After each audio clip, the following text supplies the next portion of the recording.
Bonjour à tous et bienvenue sur la chaîne CF3D pour un nouvel épisode, l'épisode 36 du projet RC. Et on continue de s'attaquer au système de freinage en modifiant le soufflet.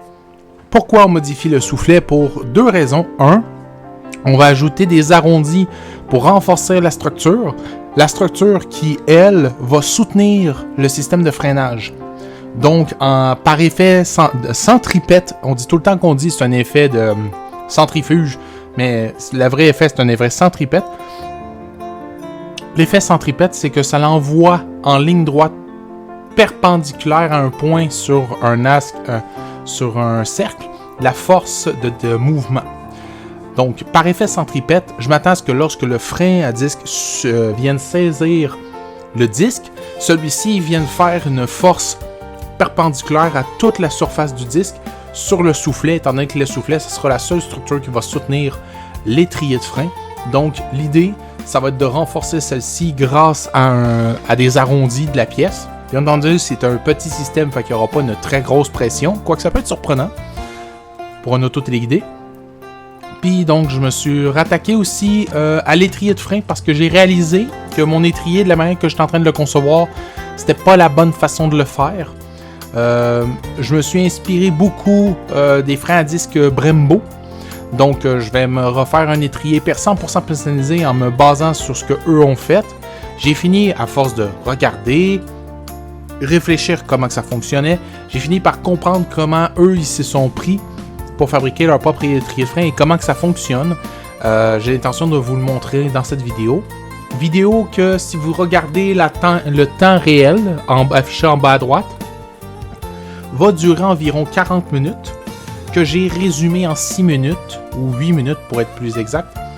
Puis dans le fond, comment un étrier fonctionne, c'est que vous avez le support d'étrier, bien entendu, qui vient soutenir l'étrier en lui-même, mais l'étrier est composé de plusieurs pièces, dont la structure rigide qui fait l'étrier, et les pistons à l'intérieur qui vont pousser sur les plaquettes de disque, obligeant ceux-ci à, justement, venir saisir le disque. Il y a deux systèmes qui sont courants chez les freins à disque. Tu as le système piston symétrique et asymétrique. Puis quand je dis asymétrique, je ne sais pas si c'est le bon terme, mais ça veut dire que tu as des pistons sur un seul côté de ta plaquette de disque. J'ai pas encore tout à fait compris comment ça fonctionnait, mais ce que j'en comprends, c'est que ça vient appliquer une pression égale à l'aide de juste un ou deux pistons sur ton disque des deux côtés, ou de n'en avoir des deux côtés du disque. Ce que ça peut porter comme problème, c'est que ça peut tordre des disques.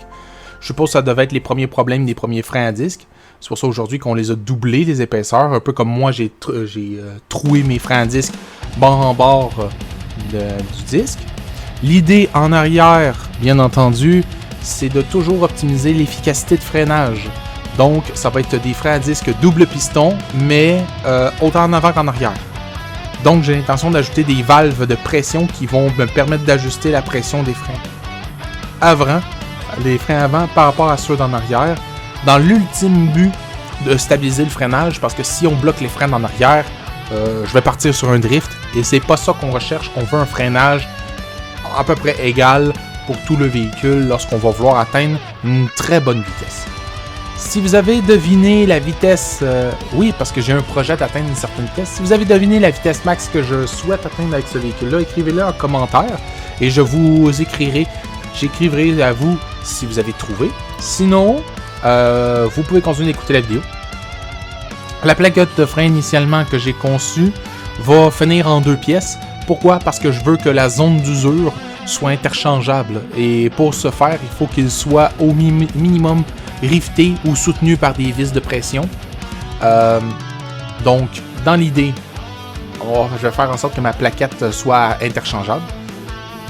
Puis comme vous pouvez le voir, je suis en train de faire l'encastrement qui permet d'accueillir la plaquette de disque. Une fois qu'on a terminé ceci, on va faire deux trous qui vont permettre d'accueillir.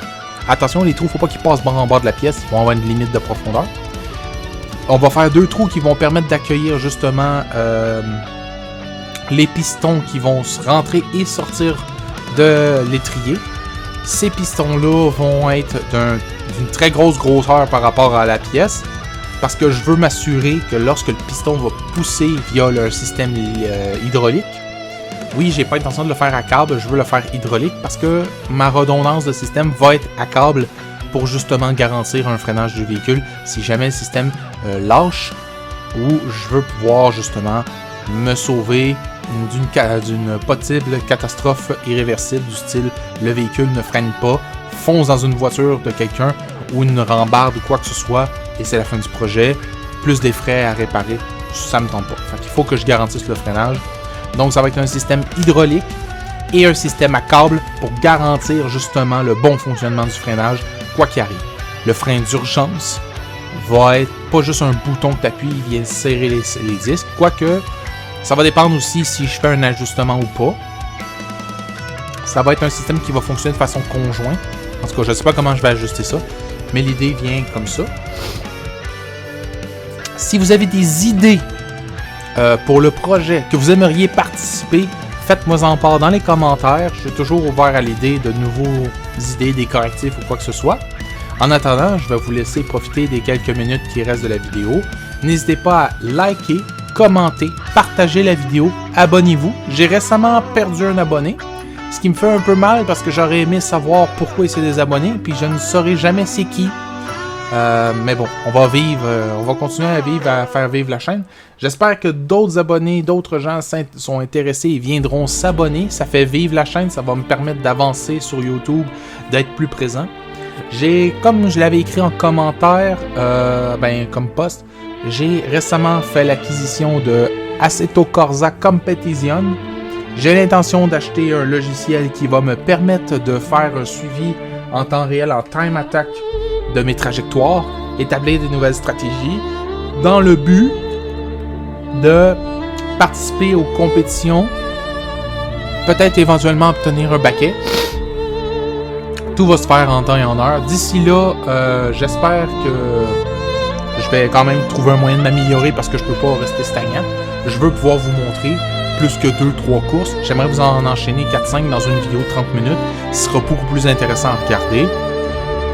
En ce qui concerne les vidéos du jeudi qui sont comme avec The Crew, ils vont peut-être être remplacés, je n'ai pas encore décidé, ils vont peut-être être remplacés par d'autres types de vidéos. Peut-être, mettons, je vais faire pour la Assetto Corsa Competition, je vais peut-être faire une vidéo qui va être axée sur le time attack.